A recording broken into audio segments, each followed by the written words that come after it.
Madame, Monsieur, bonsoir et bienvenue dans l'invité de la rédaction de Média TV. La pandémie a été une véritable épreuve pour tout le monde, pour quasiment tous les secteurs. Mais force est de reconnaître que le secteur du tourisme a été et continue d'être le secteur le plus touché par la crise sanitaire puisqu'il est l'unique produit de consommation pour lequel le consommateur doit se déplacer pour consommer sur le lieu de production. L'interruption brutale des vols, des circulations nationales et internationales s'est traduite par un arrêt de l'activité. Le secteur est dans le rouge.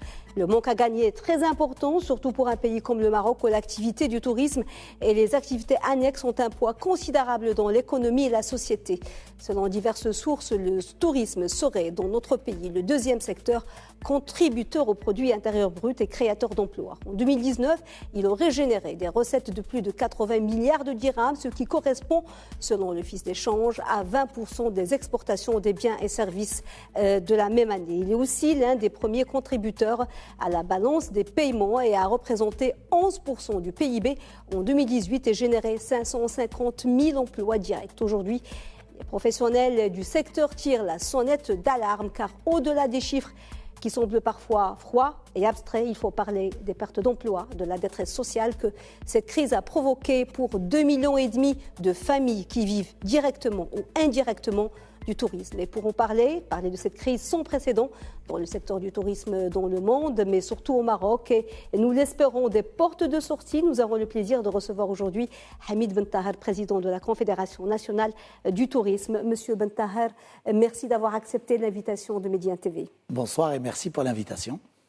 Alors, Monsieur Bentahar, plus d'un an et demi, 20 mois après l'apparition de la pandémie qui a fragilisé plusieurs secteurs, certains commencent à se redresser à la faveur de l'amélioration de la situation sanitaire. Qu'en est-il du secteur du tourisme frappé de plein fouet par la crise sanitaire? Écoutez, comme vous l'avez dit, ça fait 21 mois que l'ensemble de l'écosystème du tourisme souffre de cette crise et surtout des restrictions qui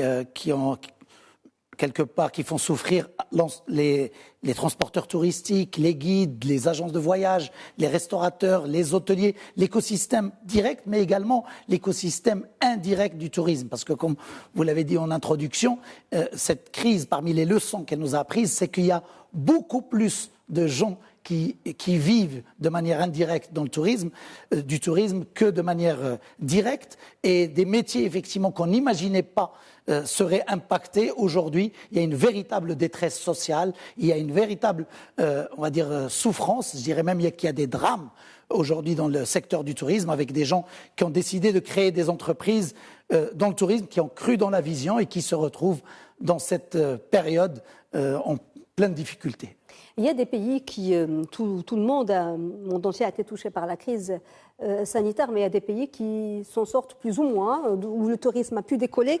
Pourquoi le secteur ne décolle toujours pas au Maroc? Les professionnels se démènent à force de campagnes de marketing, mais les recettes de voyage sont toujours dans le rouge et ça ne bouge quasiment pas. Pourquoi? Comme vous l'avez dit, aujourd'hui, la bonne nouvelle, parmi les autres leçons de cette crise, c'est que le secteur du tourisme reviendra beaucoup plus fort. On voit qu'il y a certains pays qui sont déjà à des niveaux d'activité pas très loin de l'année 2019. Contrairement à ce que prédisaient les grands experts et les grands consultants, dans le secteur du tourisme, il y a une reprise beaucoup plus rapide sur le segment loisirs. Le segment affaires, on n'a pas encore de visibilité, ça risque de prendre un peu de temps, mais en tout cas sur le loisir, la reprise est beaucoup plus rapide qu'on imaginait. Il y a beaucoup de pays qui sont en train de se redresser, et ça c'est une bonne nouvelle pour l'industrie du tourisme au niveau mondial. Par contre, au niveau national, et malheureusement, avec les contraintes qui sont encore existantes, notamment sur le transport aérien, les différents pays qui sont encore fermés, les vols qui sont annulés, les événements qui ne sont toujours pas possibles, les activités artistiques, culturelles qui ne sont toujours pas organisées, alors qu'on le voit partout dans le monde, les stades sont pleins, les événements professionnels ont repris. Au Maroc, on attend toujours la levée de ces restrictions, et ça c'est la demande principale des professionnels. Avant de passer à l'axe suivant, ces pays qui s'en sont sortis, parce que ce sont des exemples, on devrait prendre exemple sur eux, qu'est-ce qu'ils ont fait exactement à part vivre avec le virus? Parce qu'il faut vivre avec. Est-ce qu'ils ont adopté de nouvelles stratégies, de nouvelles approches? Parce qu'il faut repenser peut-être le tourisme, c'est ce qu'ils ont fait. Écoutez, la première décision, c'est effectivement accepter le monde tel qu'il est, accepter cette réalité, que le virus, il est encore là pour quelque temps. Par contre, ils ont fait ce que le Maroc a fait. Ils ont beaucoup vacciné. Et sur ce registre-là, notre pays est un exemple. Nous sommes très fiers du travail qui a été fait sous, en tout cas, la vision éclairée de Sa Majesté et son impulsion. Le taux de vaccination est très très important. On voit que les chiffres sont extrêmement bien maîtrisés et je voudrais rendre hommage à tout le personnel, effectivement, au niveau de la santé, au niveau des autorités publiques qui ont fait un travail remarquable pour maîtriser le côté santé. Ils ont tout simplement accepté d'ouvrir l'ensemble des activités pour les personnes vaccinées. Et ce qui est frustrant pour les acteurs du tourisme, c'est voir qu'on ferme des vols pour on va dire des visiteurs, des voyageurs doublement vaccinés, alors que la solution des listes A et des listes B est un véritable progrès. Les listes A et les listes B, c'était une solution qui fonctionne très très bien, et on aurait pu, pour les destinations où on voit monter, rajouter un test PCR à l'arrivée si c'est nécessaire, mais ne plus fermer les frontières. Cette solution d'ouvrir et fermer n'est pas adaptée à la situation sanitaire et n'est pas adaptée aux enjeux et aux difficultés que connaît le secteur du tourisme, parce qu'on peut gérer en même temps l'économique et le sanitaire. Nous ne sommes pas obligés de se couper le bras droit ou le bras gauche. On peut remettre au travail l'écosystème du tourisme qui ne demande que ça. Et ce sont, comme vous l'avez dit tout à l'heure, plus de 2,5 millions de familles qui vivent de manière directe ou indirecte, qui aujourd'hui souffrent, et ils attendent ces décisions pour permettre au moins aux personnes vaccinées de revenir au Maroc. Alors, mardi dernier, M. Bentahar, vous avez rencontré avec d'autres opérateurs du secteur la nouvelle ministre du Tourisme, de l'Artisanat et de l'Économie sociale et solidaire, Fatem Zahra Amour. Qu'en est-il sorti de cette rencontre? Les engagements de la ministre vous ont-ils rassuré? Écoutez, d'abord, c'était une première réunion qui nous a permis d'expliquer avec l'ensemble des fédérations du tourisme, parce qu'ils étaient tous avec nous. Les fédérations et les présidents ont expliqué les difficultés que traverse ce secteur, métier par métier, pour expliquer également quelles sont les solutions que nous recommandons pour la reprise, d'abord pour la résilience, pour la relance, mais aussi pour la réinvention du secteur. La ministre s'est engagée en face de l'ensemble des fédérations qui étaient présentes à accélérer la mise en œuvre des solutions qui sont déjà dans un contrat-programme. Nous avons travaillé depuis le début de cette crise. La Confédération du tourisme a présenté main dans la main avec le ministère du Tourisme différents scénarios d'impact. Nous avons travaillé sur des scénarios de solutions. Nous avons accepté effectivement de mettre en œuvre un contrat qui permet de sauver les emplois, mais sauver aussi les entreprises, un contrat qui couvre la période 2020-2022. Malheureusement, depuis le 1er juillet, les mesures de soutien ont été interrompues, et ça c'est un élément très important sur lequel nous avons insisté, sur l'urgence de sauver les emplois, l'urgence de mettre en œuvre les mesures sociales, les mesures bancaires et les mesures fiscales qui sont une urgence, car il n'y aura pas de relance si on ne sauve pas et on ne préserve pas l'écosystème et les entreprises touristiques, parce que c'est elles qui créent l'emploi. Et nous avons fait des propositions responsables, des propositions qui sont un minimum pour pouvoir commencer, comme le font d'autres pays, à remettre au travail l'écosystème du tourisme. Justement, vous avez parlé de ces propositions qui étaient dans le contrat-programme. Où en est justement la fameuse indemnisation des salariés du secteur? Écoutez, d'abord, la première demande des professionnels, c'est l'urgence d'ouvrir les lignes aériennes ou de réouvrir celles qu'on vient de fermer. La priorité des priorités, c'est réouvrir les lignes aériennes. Et encore une fois, nous trouvons que cette mesure est injuste pour des gens qui sont doublement vaccinés et qu'on peut également, pour lesquels nous pouvons, dans le doute, rajouter un test PCR à l'arrivée si c'est nécessaire. Mais ne plus fermer, parce que là, on a un vrai problème de confiance avec nos partenaires internationaux qui ont envie de retravailler avec le Maroc, qui voient bien que les efforts qui ont été faits au niveau sanitaire et qui ne comprennent pas ces mesures et ces restrictions qui sont prises. Le deuxième point, c'est celui dont vous avez parlé. Il y a aujourd'hui beaucoup d'acteurs dans le tourisme et d'entreprises qui se sont endettés d'abord avec le crédit oxygène, le Daman Relance. Ils se sont endettés dans l'espoir à chaque fois que la crise va durer 3 mois. Ensuite, ils se sont endettés une deuxième fois en pensant que ça allait encore 6 mois. Ça fait 21 mois et l'indemnité forfaitaire, qui est une des mesures phare du contrat programme qui permet de sauver d'abord les salariés. Et là, je trouve et je rends hommage à l'ensemble des professionnels du tourisme qui, avant même de penser à leur entreprise, pensent d'abord à leurs salariés, pensent d'abord à l'emploi. Et nous partageons cet objectif avec le gouvernement qui est d'abord d'agir sur l'emploi, parce que c'est le défi principal du gouvernement, c'est le défi également de la santé. Nous avons les mêmes objectifs. Nous sommes sur un même bateau. Et dans ce bateau de l'économie marocaine, il y a 80% de l'économie marocaine qui a repris une activité normale. Il y en a 20% qui sont les acteurs de l'événementiel, de l'économie touristique, du voyage, de l'hospitalité, mais également les artisans. Tous ces métiers qui tournent autour du tourisme qui souffrent et qui attendent des signaux positifs. Nous pouvons, à travers cette indemnité forfaitaire, au moins pour les plus responsables d'entre nous. Il faut savoir que le contrat programme permet de soutenir les gens qui ont gardé 80% de leur emploi. C'est parmi les conditions. Deuxièmement, qui ont une activité inférieure, plus de 50% à l'activité de 2019. Donc il y a suffisamment de mesures qui permettent au moins les plus responsables, les entreprises les plus sérieuses, ne pas les perdre parce que ça serait dramatique et grave que ces décisions tuent des entreprises qui étaient saines avant Covid. Même le Covid, le virus, ne tue pas des corps sains. Et si nous, aujourd'hui, on laisse mourir des entreprises qui étaient des entreprises saines, qui créaient de l'emploi, qui payaient leur CNSS et qui étaient des entreprises responsables et inclusives, ça serait un grand gâchis. D'où l'urgence, encore une fois, de la demande d'accélérer la mise en place de ces mesures de soutien. Vous avez parlé, Hamid Ben Tahar, de la priorité des priorités qui est la reprise des vols. Et comment, justement, peut-on faire face à cette nouvelle complication de la situation après les dernières suspensions des vols avec des pays, des bassins émetteurs de touristes pour la saison d'hiver, notamment l'Allemagne, le Royaume-Uni, la Hollande et la Russie. La saison d'hiver est-elle pour les opérateurs touristiques définitivement compromise? Écoutez, les dernières annonces ont été dramatiques de fermeture de ces destinations-là.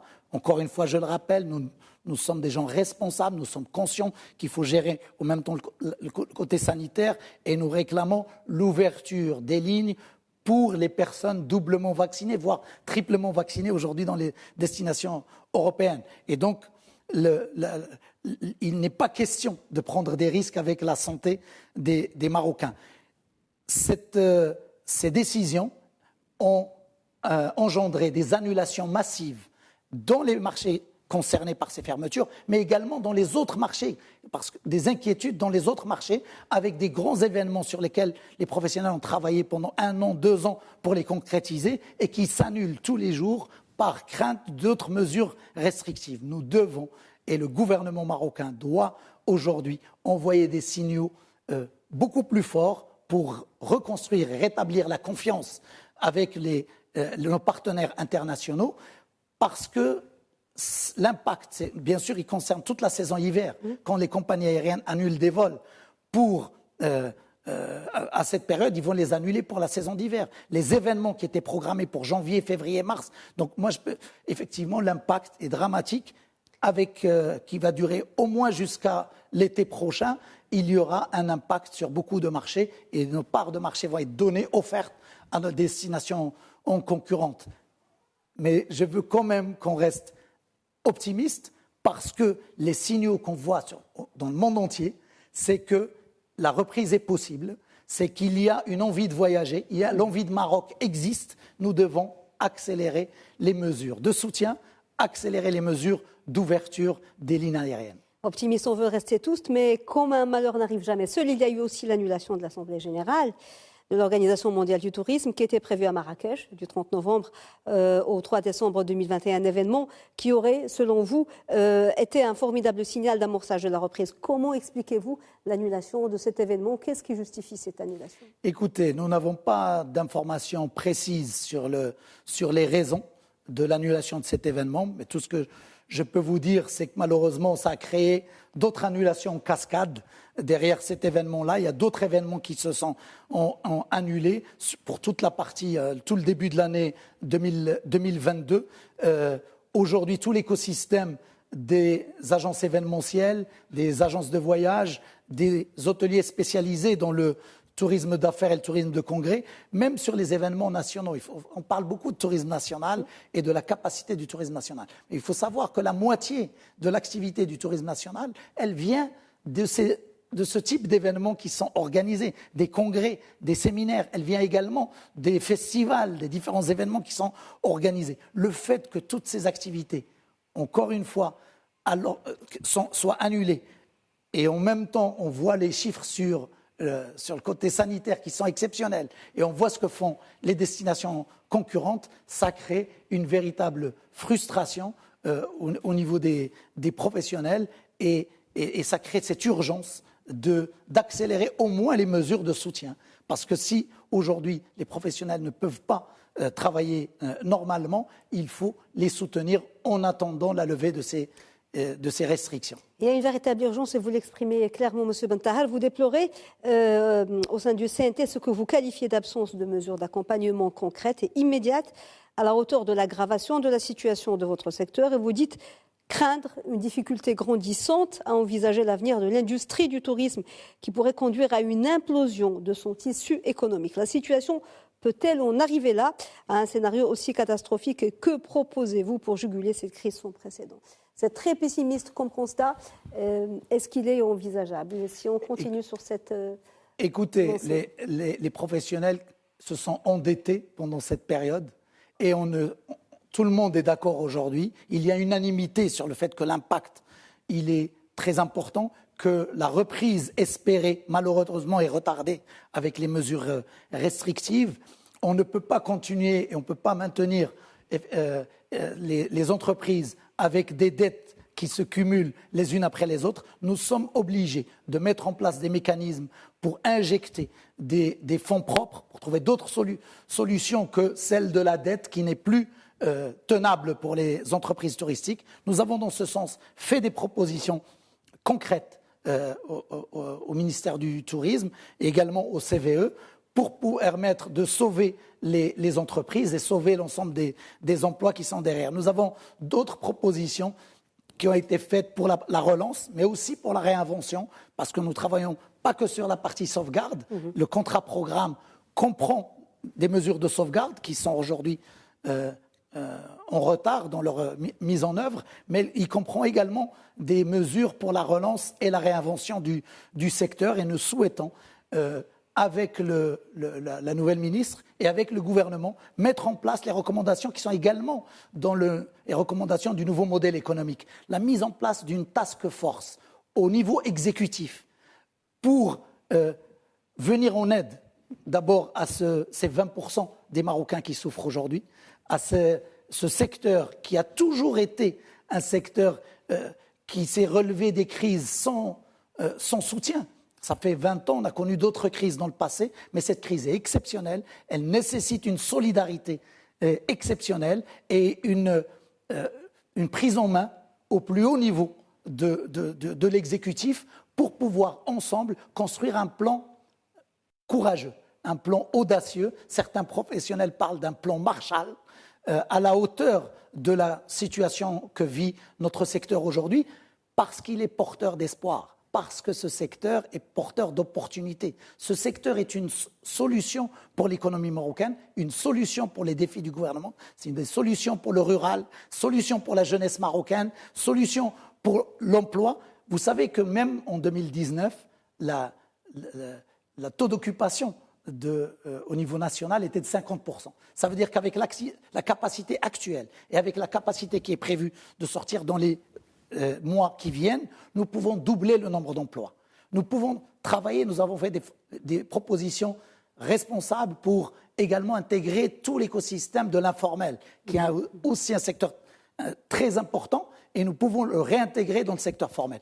Nous pouvons mettre en place des mesures d'accompagnement technique et financière pour créer tout un écosystème autour des services, autour de l'animation, autour du rural, pour créer d'autres opportunités d'emploi et contribuer beaucoup plus qu'on l'a fait dans le passé. Mais pour le moment, l'urgence est d'ouvrir les lignes aériennes et d'accélérer la mise en œuvre des mesures de soutien qui sont dans le contrat progrès. Dernier volet, Hamid Ben Taher, hier la décision prise par le gouvernement de lever les restrictions sanitaires, est-ce que c'est une décision qui peut contribuer à moyen terme à sauver le secteur ou du moins à l'aider à se relever? Êtes-vous un peu plus optimiste après cette dernière décision? Écoutez, on doit encourager toutes les initiatives qui vont dans le sens de la levée des restrictions. C'est une mesure, permettre aux restaurants qui devaient fermer 23 heures d'ouvrir jusqu'à 1 heure du matin. C'est une bonne mesure. Nous devons encourager et remercier toutes les personnes qui ont contribué à la mise en œuvre de cette mesure. Mais ce n'est pas suffisant. Ce n'est pas suffisant parce que les acteurs de l'animation, les acteurs du monde culturel qui aujourd'hui sont en attente pour pouvoir reprendre une activité normale. Nous devons aller plus loin. Il y a toutes les boîtes de nuit, toutes les destinations artistiques et culturelles qui sont encore fermées. Il y a l'organisation d'événements pour des gens vaccinés. Aujourd'hui, nous devons accélérer pour organiser un séminaire avec des gens vaccinés. Pourquoi mettre en place autant de restrictions, 50 personnes seulement, et pourquoi laisser tous les événements au-delà de 50 personnes partir chez la compétition? Ce sont des choses que les professionnels ne comprennent pas et pour lesquelles ils attendent du gouvernement des décisions rapides et urgentes. Je sais qu'il faudra beaucoup de temps pour que le secteur du tourisme se relève, même si ces décisions urgentes dont vous parlez sont prises tout de suite ou dans quelques mois. Combien de temps, estimez-vous, est-il nécessaire pour que le tourisme se relève? Je sais que, comme pour l'aérien, parce que les répercussions et l'impact vont encore durer pendant des années, à combien estimez-vous ce temps? Écoutez, les experts, il y a 6 mois, ils parlaient pas avant 2024, les pessimistes parlaient même de 2025 ou 2026, mais l'ensemble, comme je l'ai dit tout à l'heure, l'ensemble des experts ont revu à la hausse leurs estimations. Ils l'ont revu à la hausse parce que les destinations qui ont ouvert ont vu des résultats beaucoup plus rapides que ce qui était forecasté ou ce qui était estimé.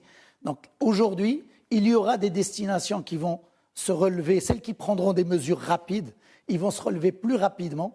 Comme je vous l'ai dit, il y a déjà des pays qui ne sont pas loin de leur performance 2019. Les pays qui ne prendront pas les bonnes décisions vont retarder la reprise économique. Et donc c'est pour cette raison-là que nous demandons aujourd'hui au Maroc, au gouvernement marocain, au ministère de tutelle et à toutes les personnes qui regardent ce secteur qu'il est urgent de prendre ces mesures dans le respect des mesures sanitaires, dans le respect de la santé des citoyens, parce qu'il n'est pas question de choisir entre l'un ou l'autre. Nous pouvons faire les deux. La reprise économique en parallèle avec la protection de la santé de nos concitoyens. Hamid Ben Taher, merci beaucoup d'avoir répondu aux questions de Médien TV. Je rappelle que vous êtes président de la Confédération nationale du tourisme. Merci. Merci à vous. Merci pour l'invitation. Madame, monsieur, merci beaucoup d'avoir suivi cet entretien. Excellente suite des programmes sur Médien TV.